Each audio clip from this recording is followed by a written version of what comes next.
తాగానమ్మా. తాగాను. జీడిపప్పు పెట్టాను, తిన్నావా? తిన్నాను. చూడమ్మా, పట్టబోయిన చేప పైకి తేలింది. ఏమైంది? నేను చెప్పాను చూసావు, అప్పారావు గారు అబ్బాయి సుబ్బారావు గారు మన వీధి గుమ్మంలోకి వచ్చి కూర్చున్నట్టే. నీకు సిద్ధంగా ఉంటే బాబు గారిని స్వాగతం పలికి తీసుకొస్తాను. బాబు! అమ్మా, నీవెంత చెప్పినను, ఏమి చెప్పినను నేను ఈ వృత్తి చేయలేనమ్మా.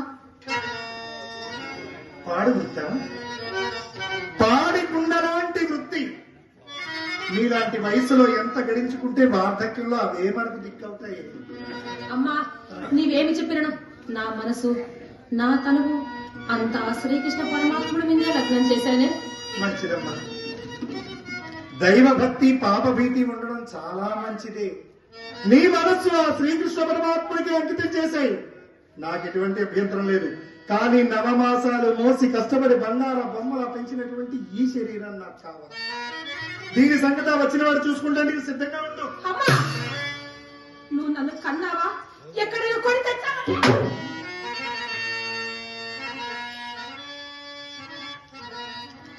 ఎంత వయస్సు వచ్చిన తర్వాత నేను నీ కన్న తల్లినా అని నీకు సందేహం?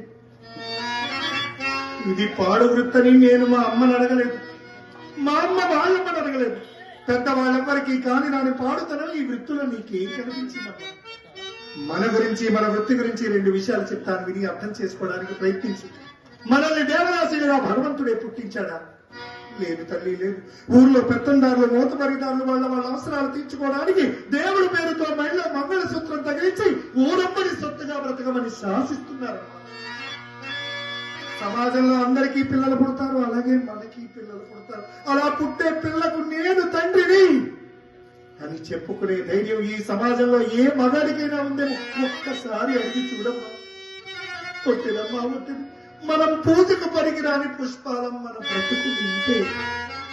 పాడు డప్పు, పాడు వృత్తని మిడిమిడి జ్ఞానంతో మిడిచిపడిపోతున్నాం. మనిషి బ్రతకడానికి ఊపిరి ఎంత ముఖ్యమో, ఊపిరిన మనిషి ఆనందంగా బ్రతకడానికి డబ్బంతే ముఖ్యం.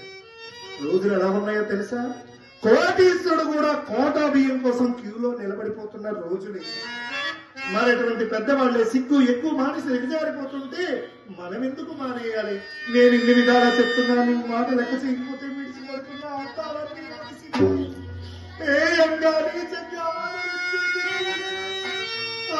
ప్రేతాల్లో మిగిలిపోతాం అని చేత నేను చెప్పినట్టుగా వృత్తి చెయ్యమ్మా. చేయనమ్మా, చెయ్యం, చేయనమ్మా, చెయ్యము, చేయనమ్మా, చేయము.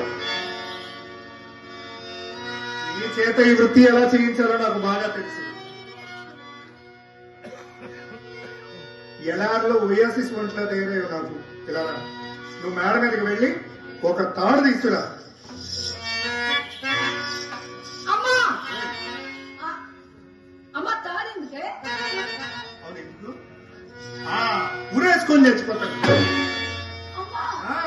చచ్చిపోతాను నేను. నీకు తాడు తీసుకురా. నీ పరిస్థితి చూసావా? మన ఇంట్లో వృత్తికి పనిచేసేది ఇది. ఊరు పొమ్మంటుంది, కాడు రమ్మంటుంది. నా పరిస్థితి ఎలా ఉందని నాకు ఎక్కిన బాడీ లేదు. నువ్వు ఇంకా చిన్నపిల్లలు, నీకు ఏదైనా వెళ్ళి పాప వెళ్ళా. ఈ కొత్తగా పండగ చీరలో కొట్టుకొని ఊరేసుకోవాల్సిన బాధ్యత.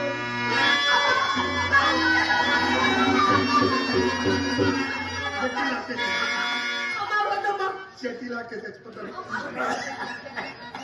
వద్దమ్మా, ఈ వృత్తి నేను చేస్తానమ్మా, నేను చేస్తానమ్మా. అమ్మా చూడమ్మా,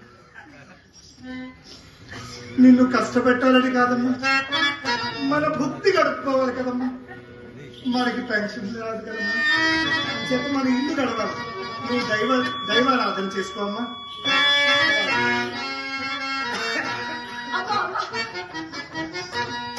అమ్మా, చాలా ఊరుకోవే. మరి నీకు శాశ్వతం ఎక్కువైపోతుంది. అంత గట్టిగా ఊరేసుకుంటే నువ్వు చచ్చిపోతే నా గతి ఏం కావాలమ్మా? నేను నెమ్మదిగా వేసుకున్నాను, నువ్వు గట్టిగా లాగేసావు. నేను చచ్చిపోతానా? నేను చచ్చిపోతానని ఎవరు చెప్పారు? అమ్మా, నువ్వే గట్టిగా ఊరేసుకున్నావు కదే. నేనా? అమ్మా, నువ్వేనే. చూడే, ఈ ఊర్లో ఎంత మంది చెప్పకుండా నేనెక్కడ చేస్తానే. అక్కడ ఒప్పించడానికి అంతే. నువ్వు మేడం మీదకి వెళ్ళి ఆకు, ఒక్క గంధం చెక్క అన్ని సిద్ధం చేసి పక్క సిద్ధం చేసి. అమ్మా, అమ్మా నువ్వు ఏ పనైనా చెప్పమ్మా, ఎక్కడికి వెళ్ళి మన ఎక్కుతా గానీ వెళ్ళి వచ్చేస్తామా. అమ్మా నేను మటుకు పూలు తెస్తా, పళ్ళు తెస్తా, పాలు తెస్తా, పక్కల మాత్రమేనమ్మా. అమ్మా మరి పంతులు గారు చిత్ర పక్కలేసేది అని విజయవాడ మొత్తం చెప్తున్నాడమ్మా. పక్కలేసుకునే వాడికి ఉండే పరపతి ఇలా పనిచేసేవాళ్ళకి ఎవరికైనా ఉందా? అమ్మా అంతే నిజం కాదు. అంతే నువ్వు పక్కలే వేస్తానమ్మా. మన 10 మంది వాళ్ళ 10 మంది. బాబు సుబ్బారావు గారు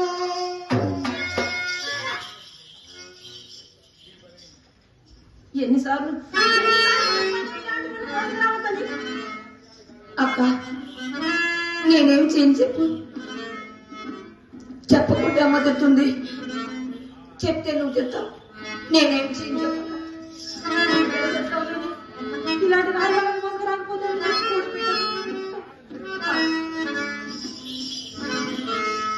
చీచి ఏమి వృత్తి ఇది? పాడ వృత్తి. ఏమి వృత్తి ఇది? పాడ వృత్తి. ఎరగబల ఎదుట ఎడల శాంతనమున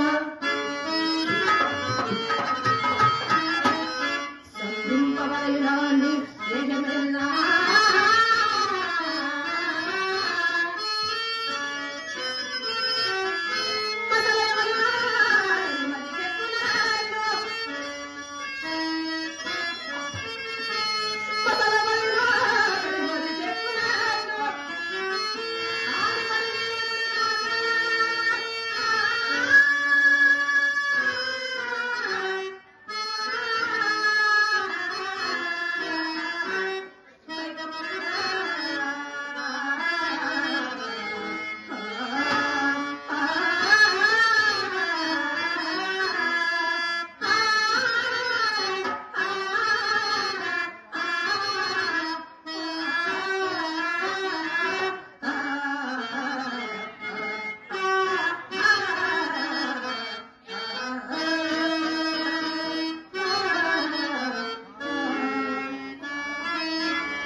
ఇంట్లో పండగ.